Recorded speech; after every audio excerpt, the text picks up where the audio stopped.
Hello everyone, welcome to the session. I am Srinivas Gandhi, Assistant Professor of Physics. Today, earlier in the previous class, we covered a few topics. Among them, one of the topic is angular momentum and inertia tensor. Angular momentum, inertia tensor. See, the relation between angular momentum and angular velocity can be written as L is equal to I omega.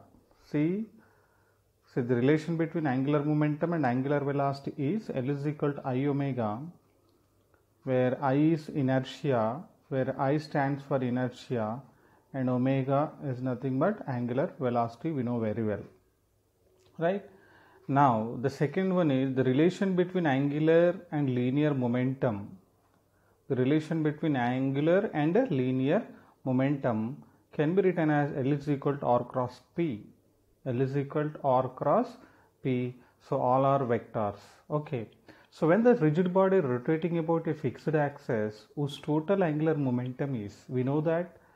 So in the earlier class we assumed one particle P which is rotating about z axis. So in that case, and the rotating rigid body which is rotating about a fixed axis whose total angular momentum can be written as L is equal to ILX plus JLY and KLZ. We know that IJK represents unit vectors along the x direction, y direction and z direction, and also where Lx is the angular momentum along the x axis, where Ly is the angular momentum along the y axis, and where Lj is the angular momentum along the z direction. And if we see, so already we know that L is equal to I omega. Using that equation, so we'll get total angular momentum along the x direction can be written as Lx is equal to Ixx omega x plus Ixy omega y plus Ixz omega z. And similarly, Ly is equal to Iyx omega x plus Iyy omega y plus Iyz omega z.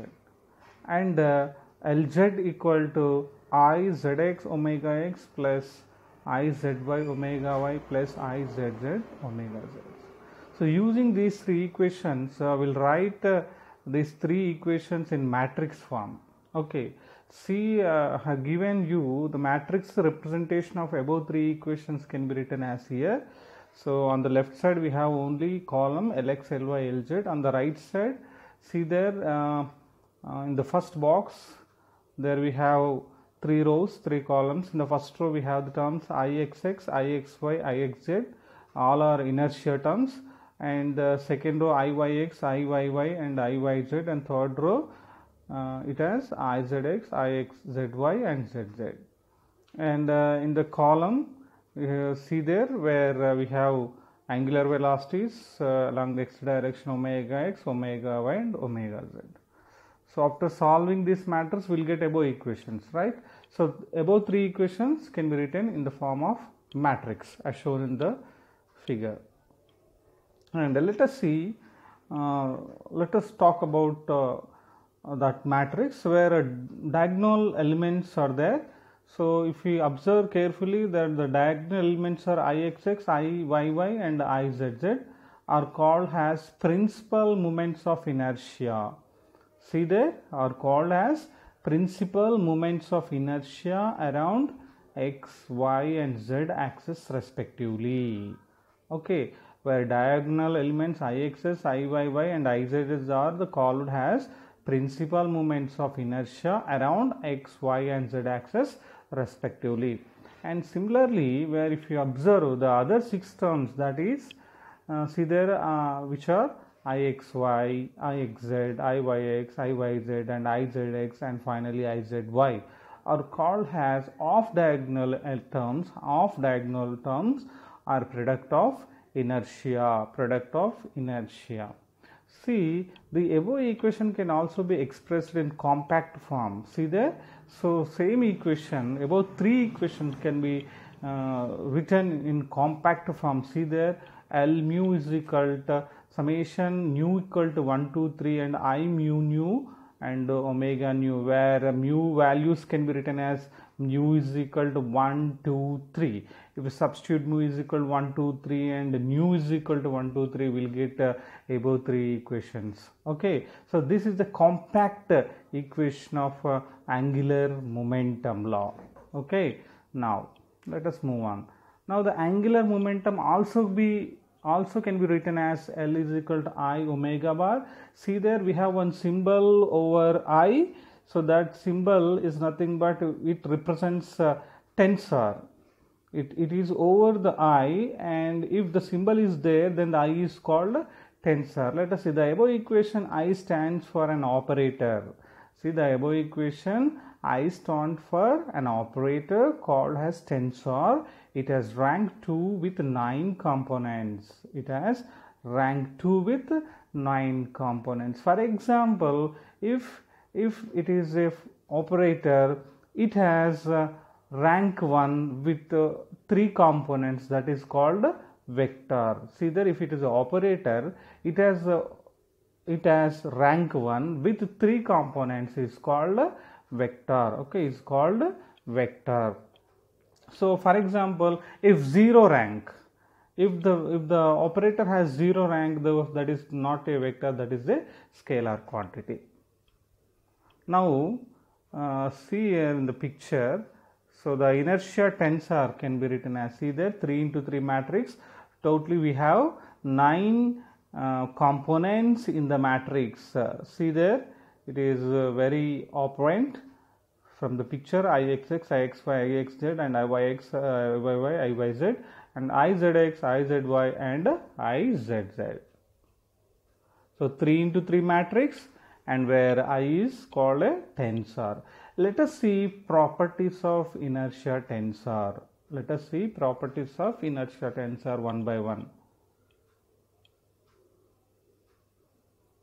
So the first one, this element depends on mass distribution. Yes, this inertia tensor contain 9 elements which depends upon the mass distribution. We know that inertia is exclusively connected to the mass of the body.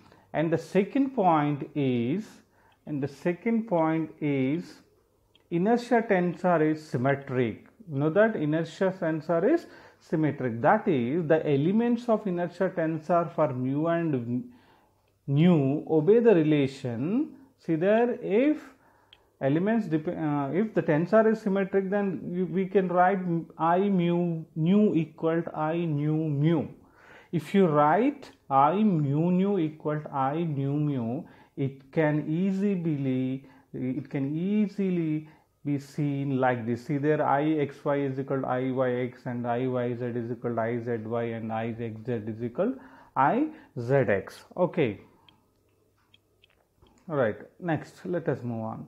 Properties of inertial tensor, one more property is there. We can define x, y, z axis in the body in such a way that the products of inertia I, mu, nu are 0 for all mu and nu. Such axes are called principal axis of inertia.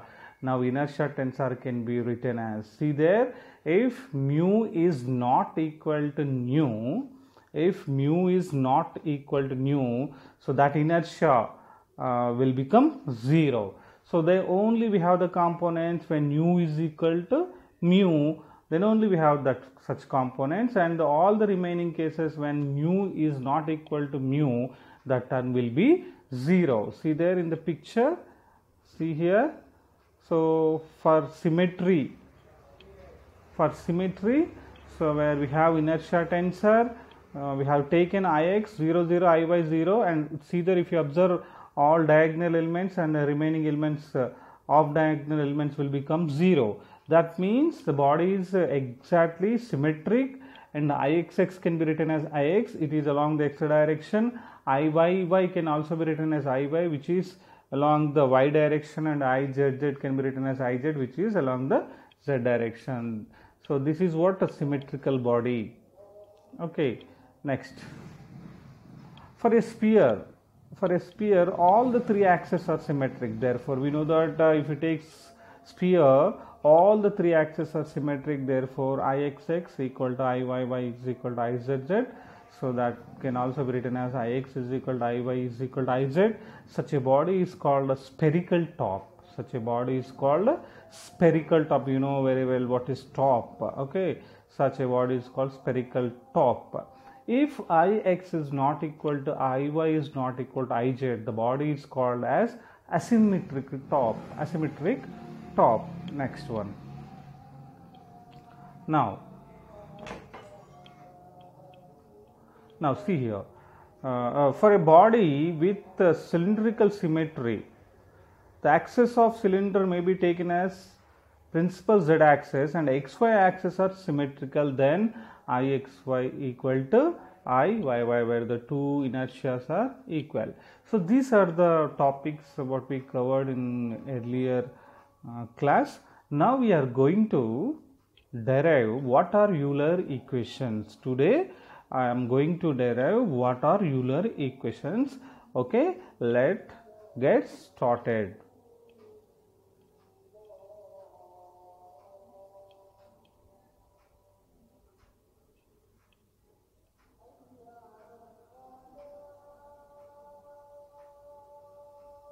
Now, so we are talking about Euler's equations. Euler's equations.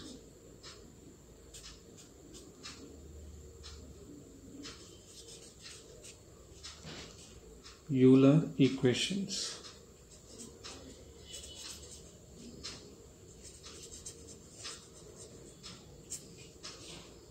Let us see how we'll get Euler equations. Okay, so we know very well that the equation of motion of rotating rigid body, equation of motion of a rotating rigid body with fixed axis, right, with the fixed axis can be written as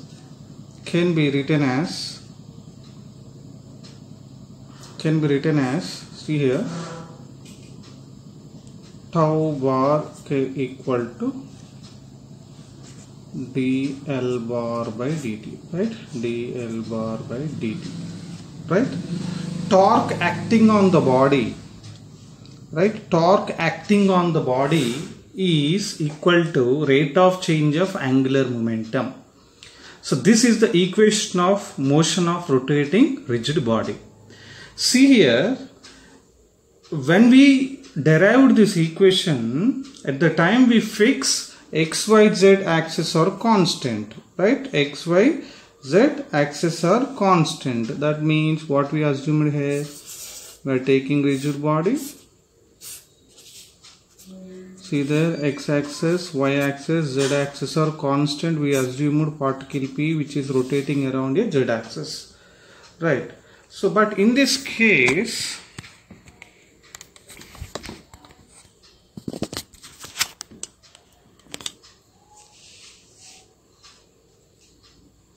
right, see there, in this case what I am assuming, all these x, y, z axes are connected to rotating rigid body. Eventually what happened? This rigid body is rotating along with xyz axis. Now what happened? Initially it is a fixed frame. Now it will become rotating frame. Rotating frames are called non-inertial frames. Right? Rotating frame is called a non-inertial frame. So as these axes are rotating with the rotating body, this constitutes a non-inertial frame with respect to the axis fixed in the space. See, so where there are axes in the space, with respect to the axis in the space, this is a non-inertial frame. This is a non-inertial frame because these xyz axes are rotating with rotating a body, rotating a rigid body. Now what is our aim is, now we have to establish a relation. That means we can transform the equations of motion of rotating body from body coordinates to space coordinates. See there what we are talking about. So this is the equation of motion of a rigid body, right? This is a non-inertial frame. Now what we have to do, we have to transform the equation of motion of rigid body, which is in non-inertial frame, to the equation of motion of a rigid body in inertial frame. This can be achieved with the help of the equation. So where that is very important equation. So very important equation, that is what d by dt, that is what here, see carefully, d by dt, you have to put space here, which is in space, right, which is in space, equal to, so d by dt, okay, d by dt, which is in body coordinate, which is related to body coordinates. They are rotating with the body, plus here we have additional term, so omega bar cross space, okay, additional term.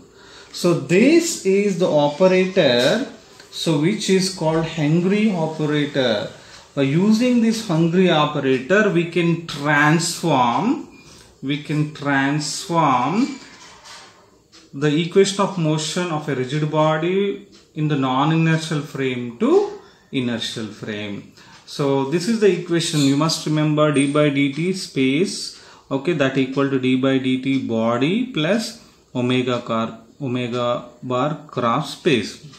Now, so this is the Hengry operator. Let's just operate this operator on angular momentum L bar. We are operating this operator on L bar. Then finally what we get here?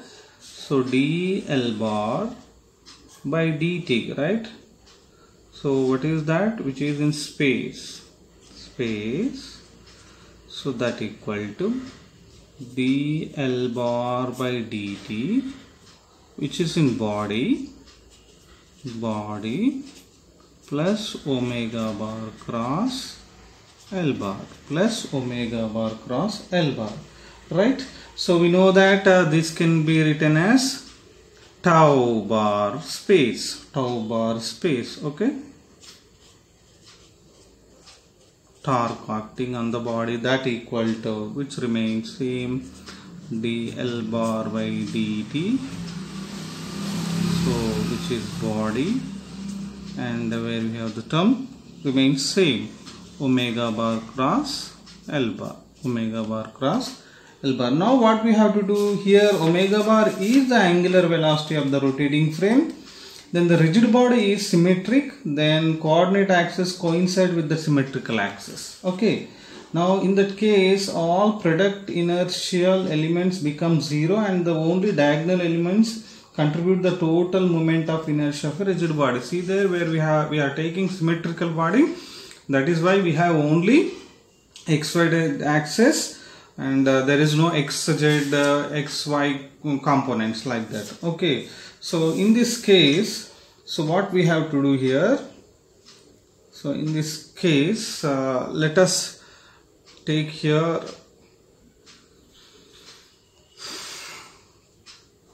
we know that this can be written as here, okay, tau,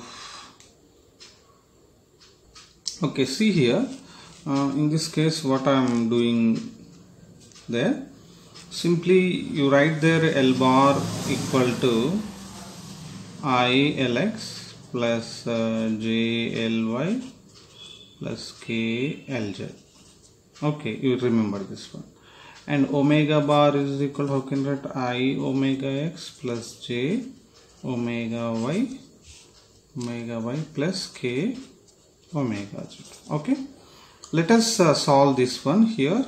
In this case, omega bar cross L bar. See how can we get omega bar cross L bar here? So that is equal to mod I j k omega x, omega y, omega z, and Lx, Ly, Lz. So after solving this one, what we get? I into see there what we get? Lz omega y, Lz omega y minus Ly omega z. Okay, and minus j into here Lz omega x minus Lx omega z. Okay, now plus k into, we have the term here, see, k into omega x Ly, omega x Ly, and minus okay, omega y Lx. We have these terms. Now using all these terms, see here what I am doing in this equation. Here tau space for x coordinates, I am taking torque along the x direction. So tau bar x. So we are comparing ith terms and comparing ith terms, jth terms and kth terms. Okay, by using these equations. See there what I get here. What I get here in this equation. Okay, so I'm writing dlx by dt. Okay, already I'm comparing ith terms into so what I get here plus ith terms. I'm comparing ith terms. Here you have to write ith terms Lz omega y and minus Ly omega z. Okay, Ly omega z.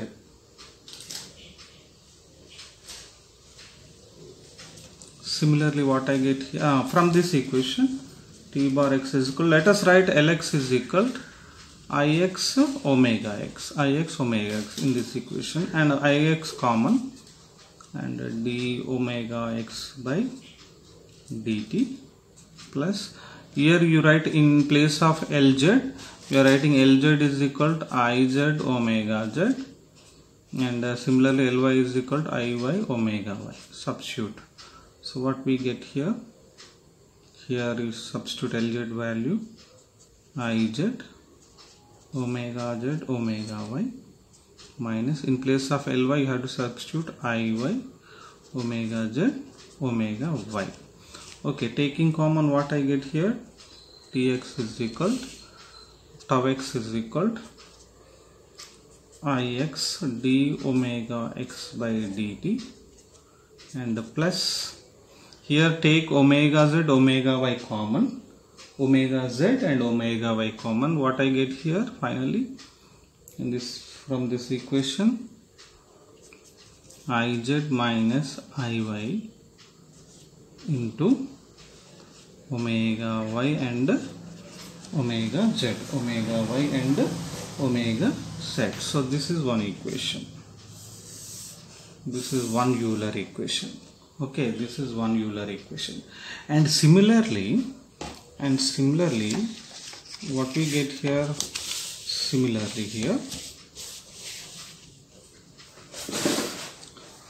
similarly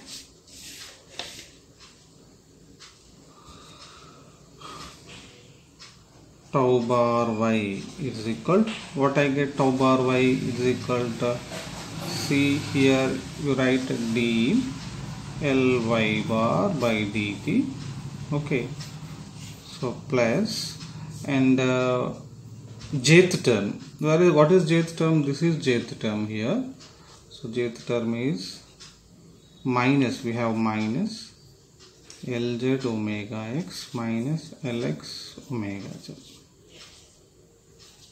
and the substitute Ly value. So take Iy common, and d omega y by dt, send minus inside, and what we get, and substitute Lx value here, Ix omega x omega z, and a minus, substitute Lz value, Iz omega z omega x, and finally Iy and d omega y by dt. Here take a common and we'll get Ix minus Iz is equal to omega z into omega x. This is one Euler equation.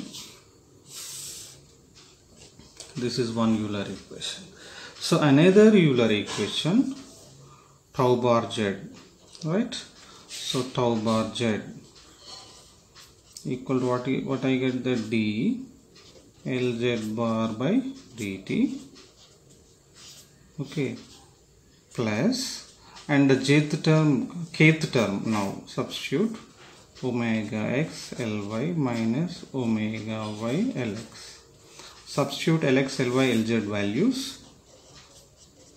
So what I get, d Iz common and d omega z by dt, d omega z by dt, and plus here you write there omega x Iy omega y minus omega y Ix omega x. And from this equation what we get, tau bar j is equal to, so Iz d omega z remains same, and from this equation Iy minus Ix into omega x omega y. So this is one Euler equation. So finally how many Euler equations we got here? 3 Euler equations we got, tau x, tau y and tau z. That means torque along the x direction and torque along the y direction and torque along the z direction. These 3 equations are called Euler equations. These 3 equations are called Euler equations. Okay, so let us write all the equations together. Okay, all equations together will write.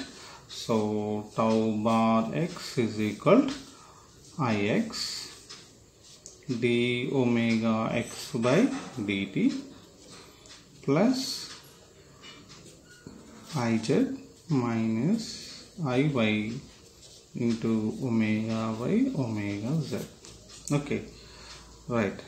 And similarly tau bar y is equal to, what I get here, Iy and d omega y by dt and plus Ix minus Iz into omega x omega z. Okay, and similarly tau bar z equal to, what I get, Iz and d omega z by dt and plus Iy minus Ix into omega x and omega y. So these 3 equations are called Euler equations. So very important equations. Okay, you must remember all these equations. Okay, so very important equations, Euler equations, Euler's equations. Okay, so these are the Euler equations in which Tx is nothing but torque acting along the x direction, and similarly the components of torque acting along the y direction is tau y and the z direction is tau z. So in this way we derive all these 3 Euler equations. For example, if there is no torque acting on the rigid body, if no torque is acting on rigid body, that is tau equal to 0, in that case what happen?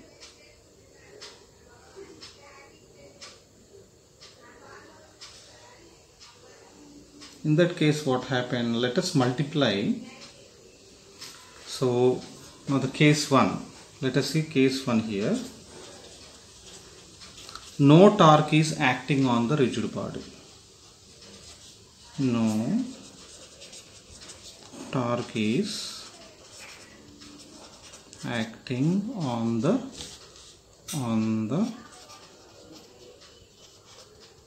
rigid body. No torque is acting on the rigid body. Let us see what happened. If tau x is equal to 0, then what we get, tau x, that means what, tau is equal to 0. Means what, tau x and tau y and tau z equal to 0.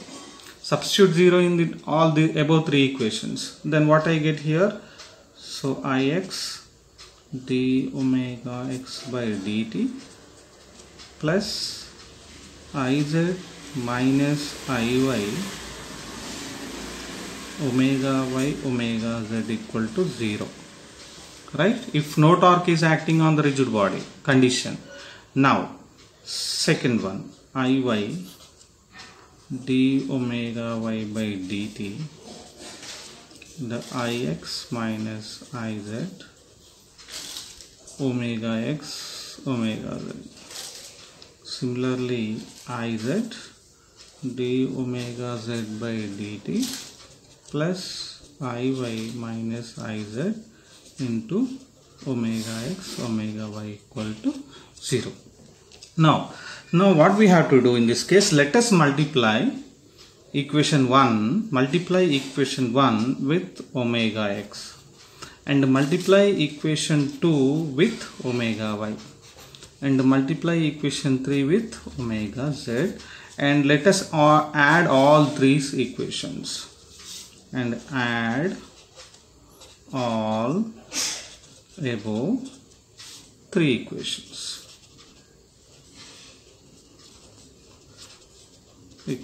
Multiply with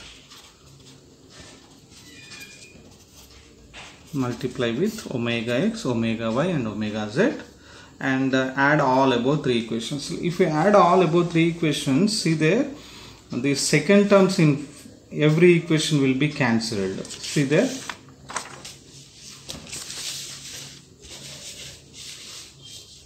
So adding above three equations. So what I get here, Ix omega x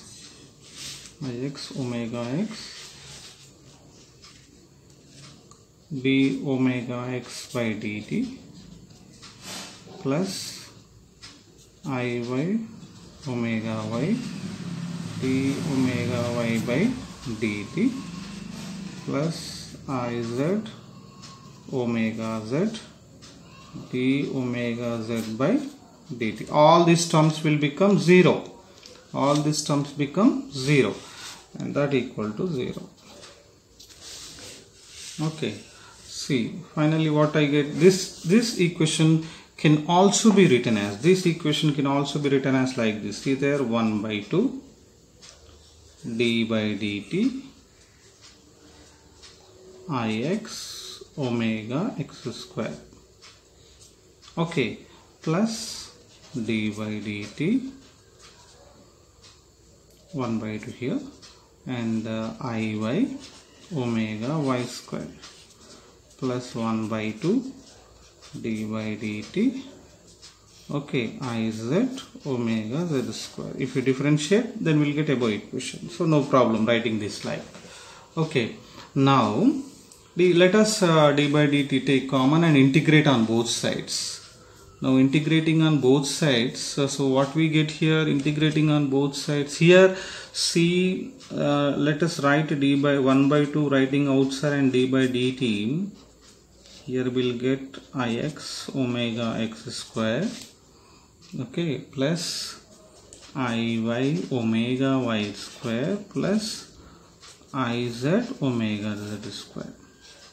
So it represents kinetic energy of rotating rigid body, right, of mv square, just like in linear case of mv square, but in rotational case of I omega square. Here we'll write d by dt, this 2k kinetic energy, 2k is nothing but kinetic energy, that equal to 0, and finally we'll get k is equal to, so 1 by 2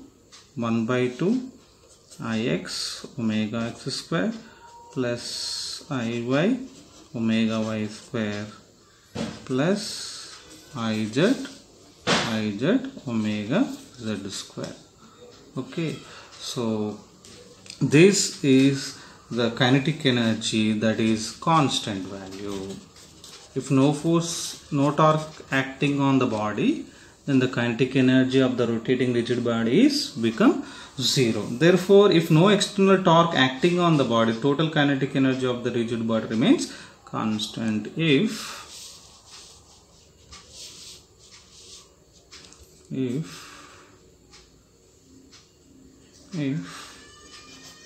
no external torque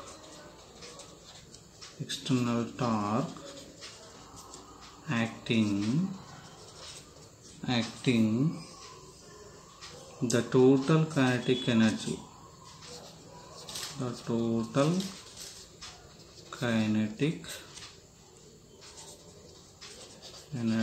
of the rigid body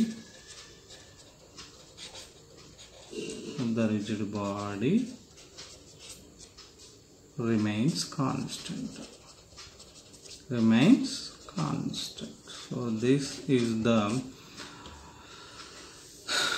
topic. No torque is acting on the rigid body. Then what happened? With the help of Euler equations, we found kinetic energy of a rigid body remains constant in case of no external torque is acting on the body. Tomorrow we'll see. So one more condition, conservation of angular momentum. If no external torque acting on the rigid body, so let us see this one also right now. If no torque is acting on the rigid body, okay. Now we have to prove that conservation of angular momentum. So first one represents conservation of energy. If the total kinetic energy remains constant, so that is what conservation of energy. And next let us see conservation of angular momentum. See here what I am doing. I am taking we are going to talk about conservation of angular momentum. Conservation of angular momentum.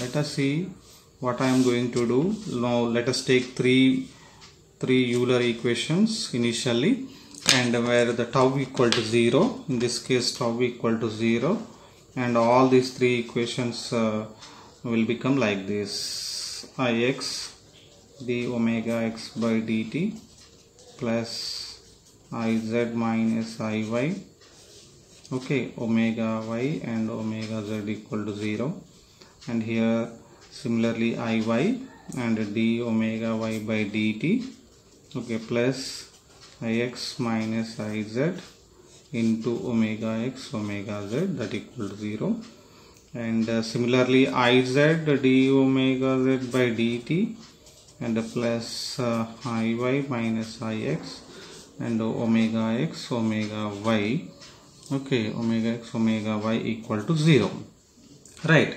So what I am doing, so let us multiply first equation with Ix omega x, and second equation can be written as Iy omega y, and third equation multiplied with Iz omega z.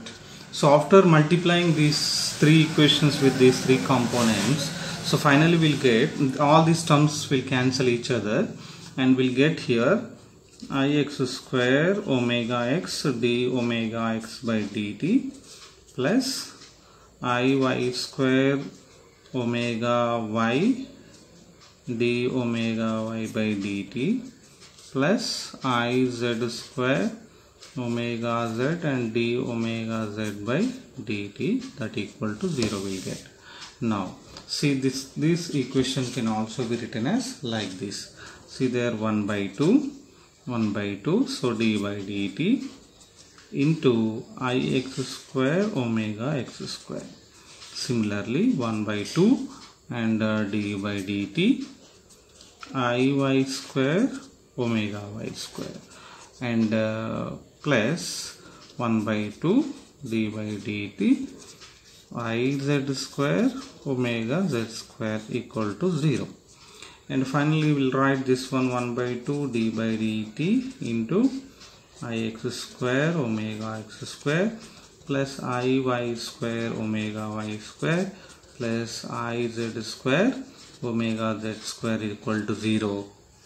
So finally what I get here, so d by dt into L, we know that since L is equal to I omega, we'll get here L square equal to 0, and from this one 2L and dl by dt equal to 0, and from this one we know that L is not equal to 0 and dl by dt equal to 0, and from hence we'll get integrating on both sides, we'll get L is equal to constant. L is equal to constant. So if no torque, no external torque is acting on the body, then the angular momentum of rigid body is conserved. Then the angular momentum of rigid body is conserved. When external torque acting on the body tau is equal to 0, then the angular momentum L of rigid body remains constant. So these are the topics we covered today. Euler equations and their two applications. Conservation of energy is constant when the external torque is 0, and conservation of angular momentum, that means angular momentum remains constant when no external torque is acting on the body. So this is the end of the topic, today's topic. Thank you.